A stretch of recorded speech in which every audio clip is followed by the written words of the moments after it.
Hello, aujourd'hui on va se retrouver pour une œuvre beaucoup plus contemporaine que ce que j'ai pu faire dernièrement. Je vais te parler de Damien Hirst, que peut-être t'as déjà entendu son nom associé à des scandales ou des polémiques sur l'art contemporain, parce qu'il a pu faire des œuvres qui ont créé le débat habituel de l'art contemporain.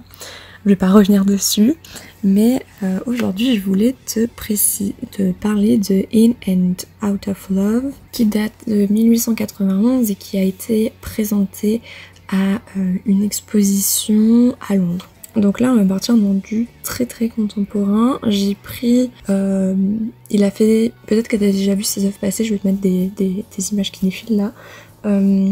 Donc comme tu peux le voir, il a potentiellement eu des petits problèmes avec des associations pour la défense des animaux, etc.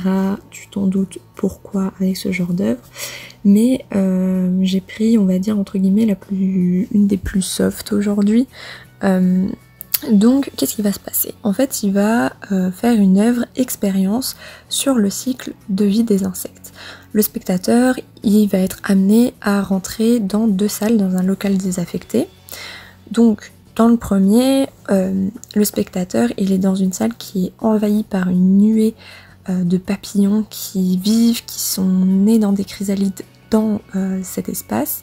Les chrysalides, elles sont accrochées au mur et elles sont alimentées par des fleurs et des eaux sucrées. Et puis évidemment, pour que le papillon il puisse naître et vivre dans cet espace, l'atmosphère elle est assez humide et chaude. Du coup, au début, le spectateur, dans cette première salle, il va vivre une expérience désagréable. Il y a le bruit des papillons en plein vol. Il y a la température qui est pas forcément top. Évidemment, voilà, comme nous, va avoir des déjections, donc des odeurs pas forcément sympas, bourdonnement, ou le papillon qui reste coincé dans tes cheveux, dans les vêtements. Et puis plus le temps de l'expo passe, plus il y a de chrysalides qui vont éclore, donc on va en avoir encore plus. Puis après, dans la deuxième salle, là, on va avoir de grandes toiles monochromes sur lesquelles vont être épinglés les papillons morts de la première salle.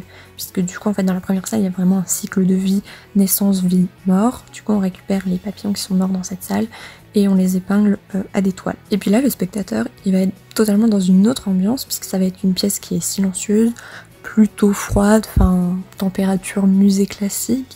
Les papillons morts et qui sont délicatement accrochés sur les toiles retrouvent un peu leur beauté, leur délicatesse, un peu comme les planches entomologiques. Et donc voilà, si on analyse un peu la réaction des spectateurs, finalement on les préfère peut-être morts, ces papillons. Et ça peut nous rappeler ces planches dans les musées de sciences naturelles qui elles ne nous choquent pas en fait quand on les voit. Mais là, comme on a vu le dispositif avant et de comment on est arrivé à obtenir ces toiles, là il y a un rejet et puis on se sent pas forcément très à l'aise puisqu'on se dit que ces papillons-là, ils étaient en train de vivre dans la salle juste à côté. Alors que quand tu vas dans le musée de sciences naturelles, t'es pas forcément choqué par ça, quoi. Du coup, ça sera tout pour cette œuvre. Évidemment, il y a encore plein de choses à dire. Mais voilà, je voulais un peu t'expliquer ce rapport qui peut nous choquer quand on a vu la première salle, alors que au final, quand on va dans un musée de sciences naturelles, on n'est pas forcément choqué par ce genre de choses. Il y a pas mal d'œuvres à analyser chez Damien Hirst qui pourraient être intéressantes. Mais en tout cas, je te retrouve demain du coup pour la dernière case, qui sera normalement une vidéo un peu plus spéciale et qui sera beaucoup plus longue, où je te parlerai d'un sujet sur lequel je travaille beaucoup en ce moment. Si tu sais de quoi je parle, je pense que tu sais ce qui va arriver demain. Mais voilà.